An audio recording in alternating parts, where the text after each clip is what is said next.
If you're learning English and you want to get an amazing score on the IELTS exam, then watch until the end of this video. My name is Michael Anton. I'm the founder of English at the Ready, and today I have something extra special for you. Firstly, we're going to take an in-depth look at the format of the exam, so you know exactly what you need to study and what to expect on the test. I'm also going to talk to you about the two different types of IELTS exams, the academic and the general tests. And by the end of the video, you're going to know exactly which test you need to take. And lastly, we're going to look at a whole bunch of different sample questions for all sections of the exam, so you know exactly what's waiting for you when you take the IELTS. I know this video is going to be extremely helpful for you, so make sure to stay till the end. You don't want to miss this. Let's get into the lesson and talk about the IELTS. Everything you need to know about this exam. Now, first of all, what is the IELTS? So if you're watching this, you probably already have a general idea of what the IELTS is, but for those of you who aren't familiar with the test, the IELTS stands for the International English Language Testing System, and it's a standardized test designed to assess the English language proficiency of non-native English speakers. Now, this isn't completely true. Okay, the IELTS can also be used to test native speakers, but mostly it's used for non-native speakers. It's used for study, for work, and immigration purposes. And really, it's just like any other test. You shouldn't be scared of it. You shouldn't fear it. It's a test, and just like with any other standardized test, practice and familiarity with the test format will help you prepare effectively. The IELTS has 4 sections: the listening section, the reading section, and the writing and the speaking sections. Pretty obvious, pretty straightforward. The listening section tests your ability to understand spoken English, to understand what native speakers or what people speaking English are actually saying. The reading section tests your reading comprehension skills. So you'll look at a passage, at a text, and you'll be asked some questions. The writing section asks you to write something. And the speaking section is a face-to-face interview. So you're going to sit down with the examiner and they're going to ask you some questions to test your spoken English skills. Now, when it comes to the listening section, you're going to get 4 recorded monologues and conversations. So a conversation is 2 or more people. A monologue is just one person speaking. You're going to hear each recording only once, only one time, and you'll answer questions based on what you hear.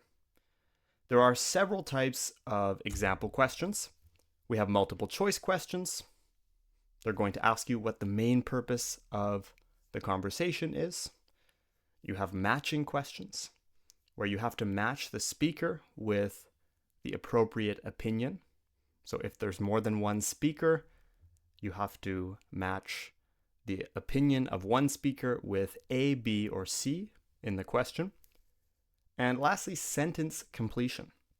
You're going to complete a sentence with a word or short phrase. We'll look at this in a bit more detail very shortly.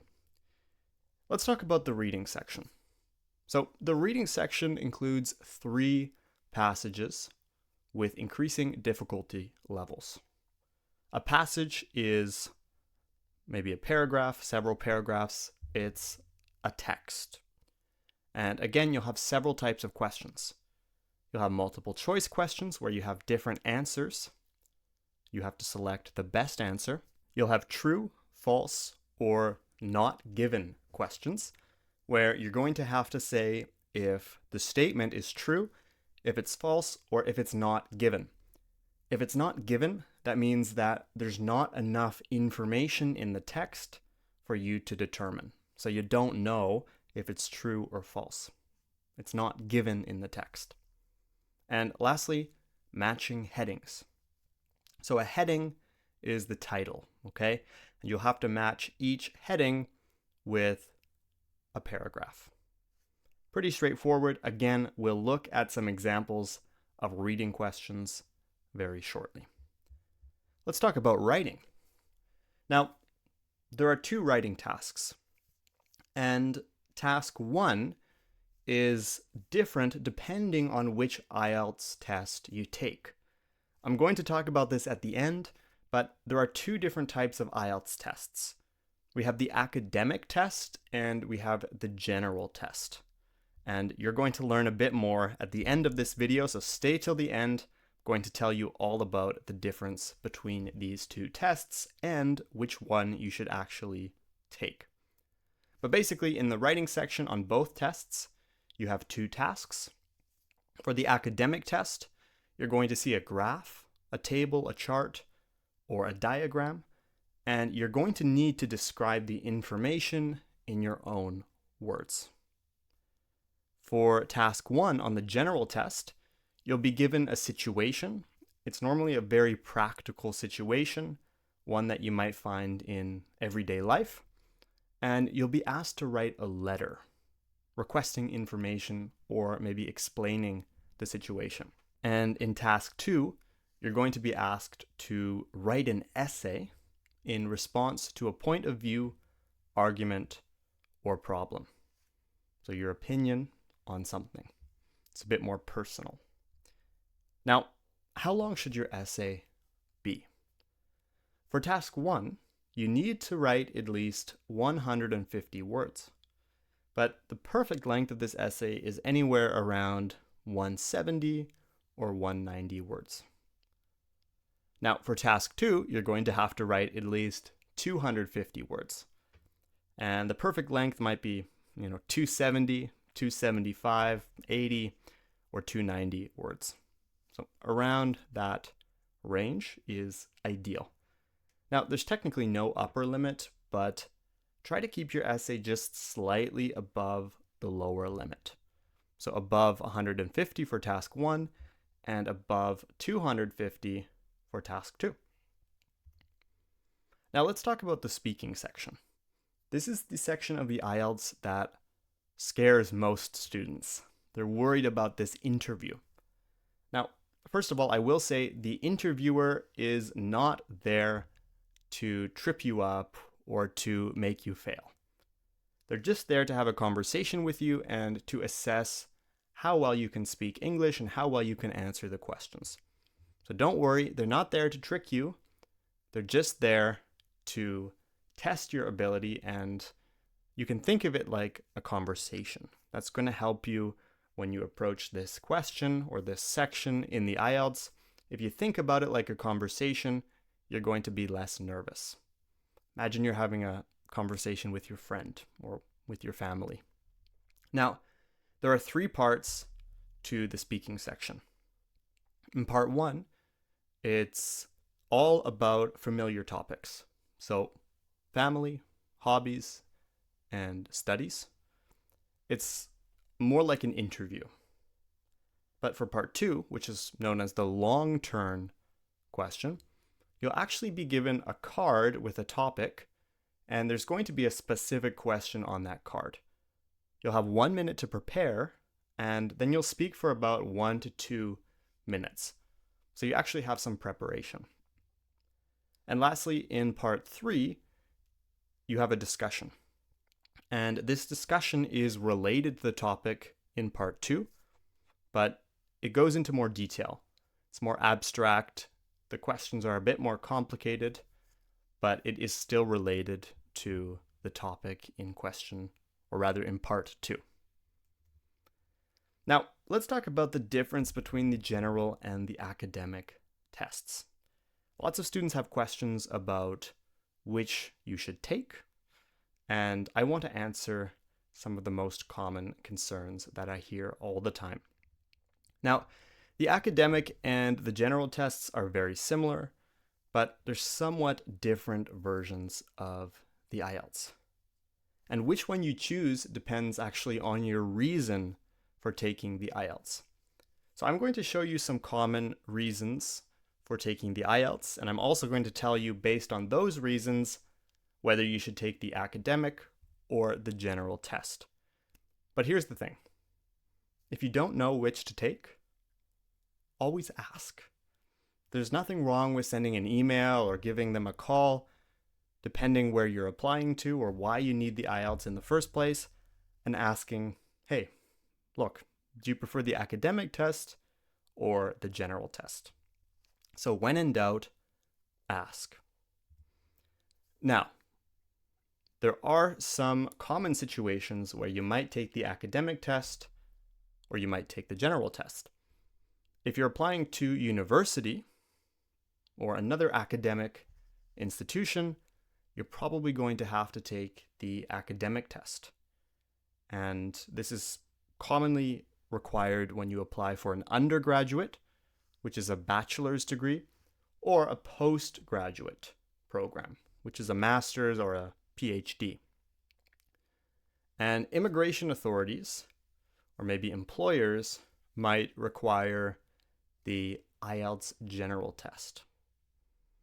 For example, visa applications, immigration, or if you're applying for a job abroad or at a foreign company where you need English, they're probably going to ask you for the general IELTS. Now, as I mentioned, the speaking and the listening sections of the two versions are very similar. The biggest differences are actually found in the reading and the writing sections. Now, when it comes to the reading section, on the academic test, you're going to find the texts are based on books, on journals, on magazines, or maybe newspapers too. Now, these are topics that are still relevant to everyone's life, but they are more commonly found in academic contexts. So the kinds of things you might find if you're at school or if you're studying at university, think of those kinds of texts, those kinds of passages. Books, journals, magazines, and newspapers. Now, the general test focuses more on practical texts. So notices, advertisements, company handbooks or guidebooks or manuals, and guidelines, so rules. Things you will probably encounter if you go to an English-speaking country and you live your life there, even if you're not at a university. So more general topics, more practical topics. Now, when it comes to the writing section, remember we have two questions. We have task 1 and we have task 2. For task 1, you're going to have to describe visual information. So graphs, charts, diagrams, that sort of thing. And in task 2, you're going to have to write an essay on a general academic topic. So something you might find at school. For the general test, again, we have two questions. Task 1 involves writing a letter based on a given situation. And task 2 requires writing an essay on a more general topic related to everyday life.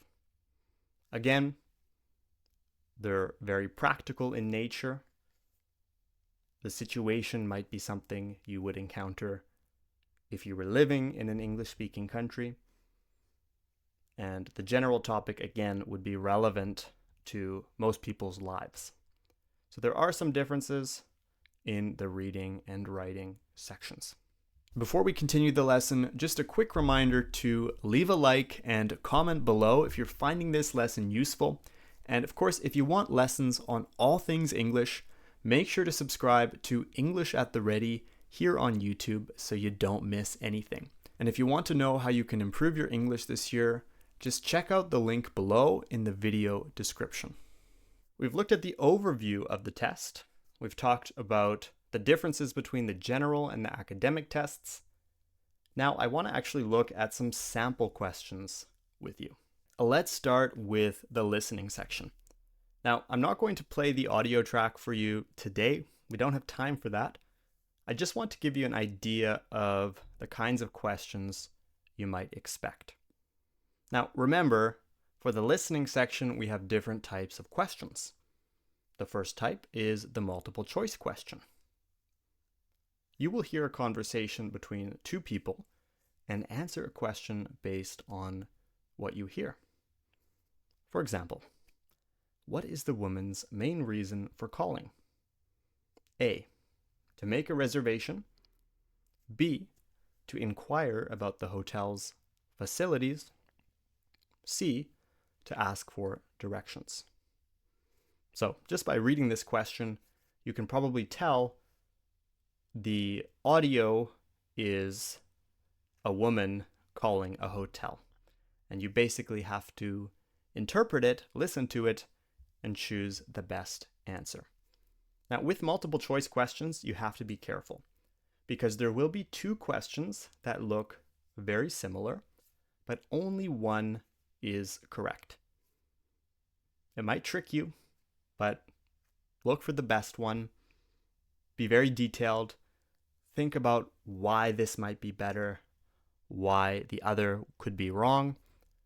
Just know that there will often be two answers that look correct, but only one is actually correct.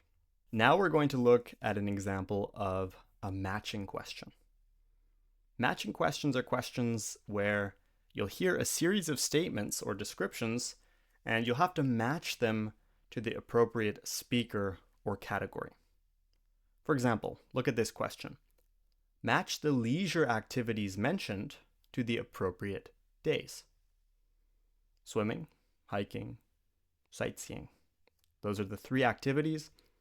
You have to listen to the audio and determine whether they're swimming on Monday, Wednesday, or Friday, hiking on Monday, Wednesday, or Friday, or sightseeing on Monday, Wednesday, or Friday. So you're matching the activity with the day. It's a matching question. The third type of question you'll find on the listening section is the form completion question. You'll hear a recording where someone provides information, and you'll have to complete a form or table with the missing details. For example, complete the registration form with the following information. So you'll hear a recording of somebody speaking, and you might have to put in the name, the address, the phone number, the email, whatever it is, but you're listening to the recording and you're completing the form based on what you hear. You'll also find sentence completion questions. These are questions where you'll hear a sentence or a phrase with a missing word or words, and you'll have to complete it based on the information you hear. For example, complete the sentence with the missing word. The weather forecast predicts blank over the weekend. You'll have to listen to the recording and you'll have to find out what the weather forecast is predicting. Maybe it's rain, maybe it's sun, maybe it's snow. Whatever it is, you have to fill in the blank. You have to complete this sentence. Now, the next type of question you'll find is the map or plan labeling question. You'll hear a description of a map, a plan, or of a diagram, and you'll have to label the features according to the directions you hear. For example, you might have a map, and the question might ask you to label the following locations on the map: the train station, the library, or the park. You'll be given directions, you'll listen to the directions, and you'll have to label where those three places are on the map. And lastly, the sixth type of sample question you might find on the listening section is the true, false, or not given questions. You're going to hear a series of statements, and you'll have to determine if they're true, false, or not given according to the information you hear. For example, the question will ask you, are the following statements true, false, or not given according to the speaker? And the statement might be something like, the new shopping mall will open next month. So you'll listen to the audio, you'll read the question, and you have to answer whether it's true or false that the new shopping mall will open next month. Now, if you listen and you can't find that information in the audio, it's not given.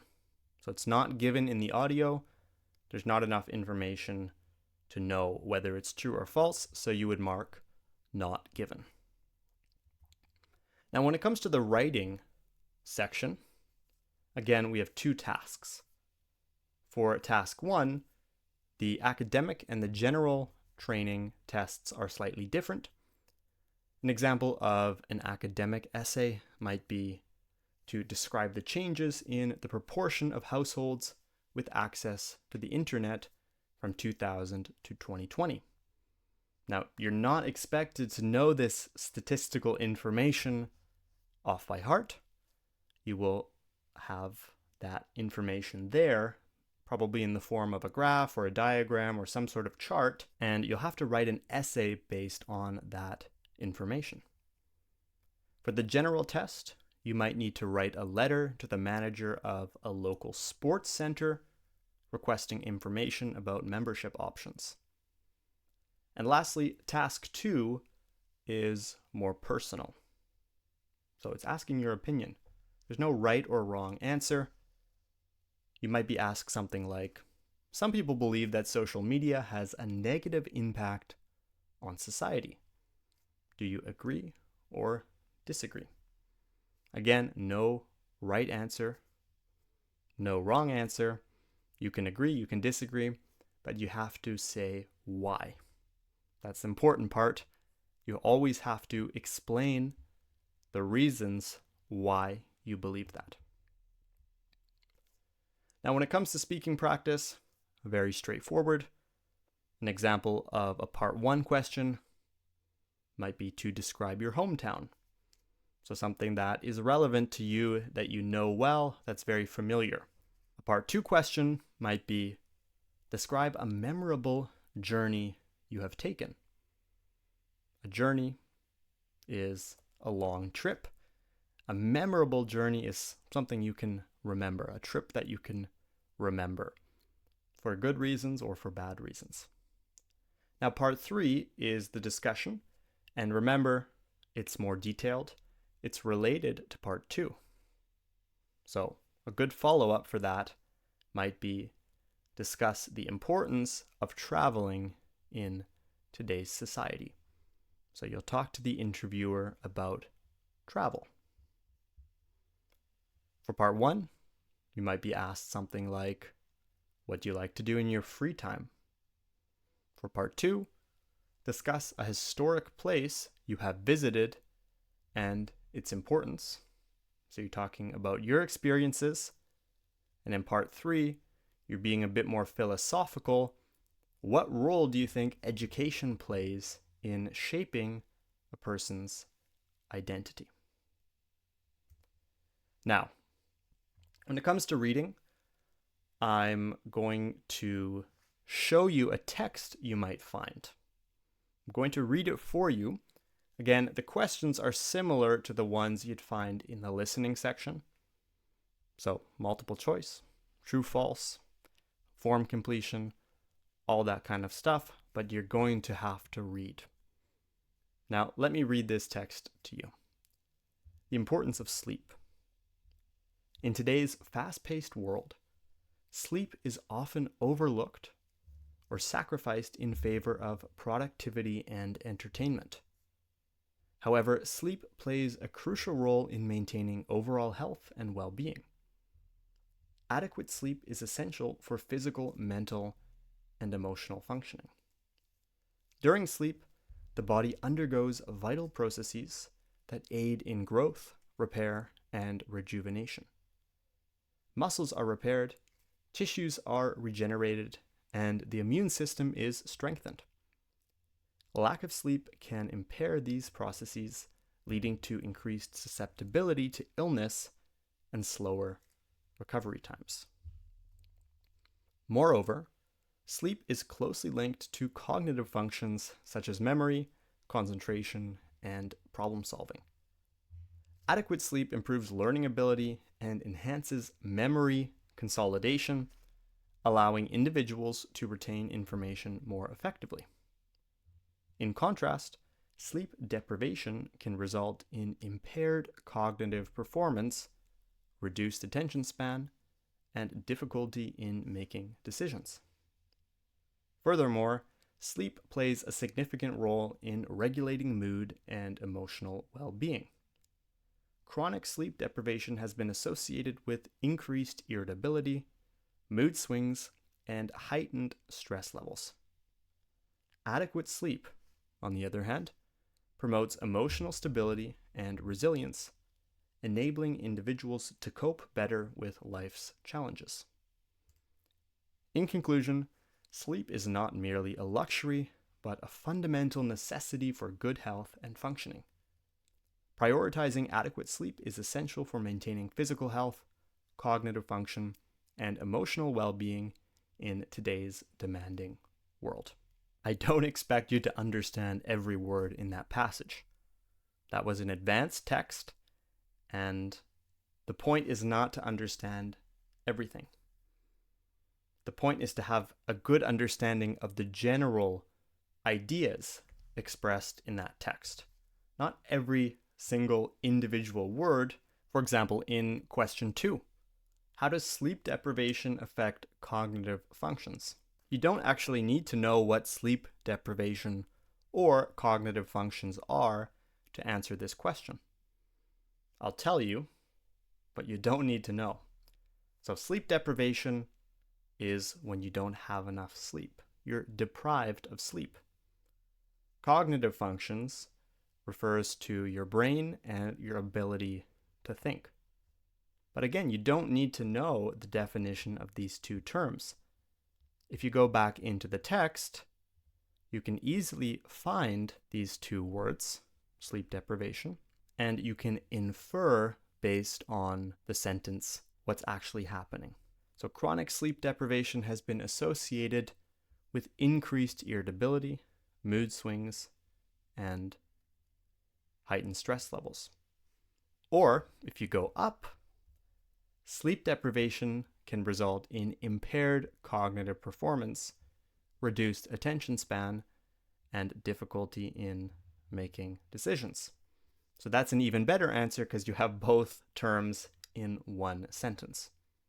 So again, you don't need to know the meaning of every single word. You just need to be able to look at the text and infer the meaning based on the surrounding context. Now, again, these are some common reading questions you might find with this kind of passage. You can pause the video, you can study the text, you can study the questions, and of course, feel free to watch this as many times as you want. If you've made it this far to the end of the video, congratulations, because that tells me you're serious about improving your English and getting an amazing score on the IELTS. Today we talked about the format of the test. I gave you several examples of questions on the listening, reading, writing, and speaking sections, so you know exactly what to expect. And I also talked to you about the difference between the academic and general tests. If you found this lesson useful, make sure to leave a like and comment below. Make sure to subscribe to English at the Ready here on YouTube so you don't miss any future lessons. And as I mentioned earlier, if you're serious about improving your English this year, make sure to go check out the link in the video description to learn more about how we can help you reach your goals.